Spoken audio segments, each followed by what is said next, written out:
মানুষ যখন আল্লাহর প্রেমে পড়ে যায় তখন দুনিয়ার কে তাকে ছেড়ে গেল বা কে তার জন্য রয়ে গেল তাতে তার কিচ্ছু আসে যায় না। বিশ্বাস করেন, একটা মুহূর্তের জন্য চোখ বন্ধ করে ভাবুন তো, বাইরের হাড় কাঁপানো কনকনে শীত, তাপমাত্রা 10 ডিগ্রি সেলসিয়াস, পুরো পৃথিবী তখন ঘুমে মগ্ন, আর আপনি এই কনকনে ঠান্ডায় উজু করে নিজের ভাঙা মন নিয়ে জায়নামাজে একা একা আল্লাহকে মানাতে ব্যস্ত।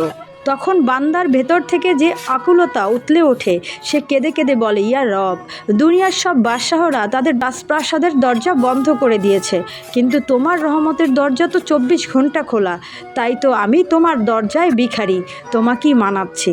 জানেন এর জবাবে আমাদের আল্লাহ কোরআনে কি বলেছেন?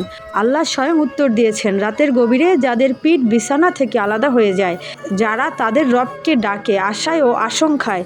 সূরা আস সাজদাহের 16 নম্বর আয়াতে আল্লাহ যেন বলেছেন, এরা আমার সেই দেওয়ানা বান্দা যারা রাতের শেষ প্রহরে আরামের বিছানাকে ত্যাগ করে আমার প্রেমে দাঁড়িয়ে যায়।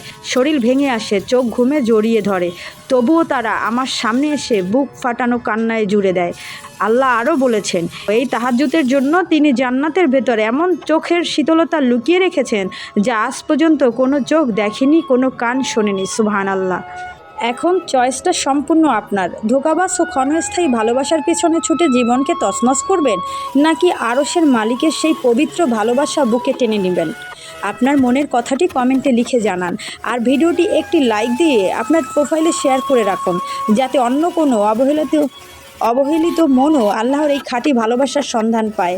আল্লাহ হাফেজ, জাজাকাল্লাহ খয়রান।